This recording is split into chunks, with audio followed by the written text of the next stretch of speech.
আজকে প্রায় 10 দিন ধরে কারেন্ট যা আয়ে আমরা না ট্রান্সমিটার এর আগে 100 ওয়াটের ছিল, এটা খারাপ হয়েছে নিয়ে দিছে 63 ওয়াট।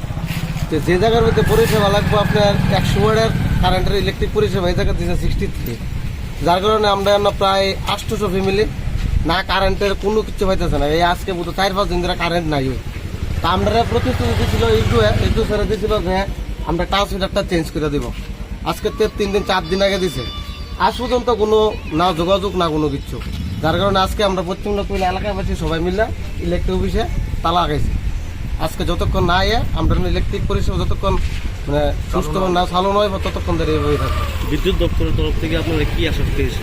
আশা দিচ্ছে যে আজ থেকে 3 দিন আগে তো দিছে যে এই জায়গা থেকে দেখতে আইছে যে আলাদা ফেস করে দিব, দিয়ে সেটা পুরোটা চালু করে দিব। তো এই উৎসব আগামীতে এই যে 19 জ্যৈষ্ঠ লোকনাথ উৎসব চালু হয়েছে আবার, এই উৎসবের কারণে আমরা এতদিন আসা যাওয়া করতে আছি, কোনো কিছুই নেই। তা আজকে যার কারণে আমরা বাধ্য এলাকাবাসী সবাই মিলে ইলেকট্রিক অফিস তালা দিছি। এই দু আইতেছে না। কোন অফিস? এটা লাগা অফিস টিলা কারেন্টের অফিস পালপাড়া। অফিস নেই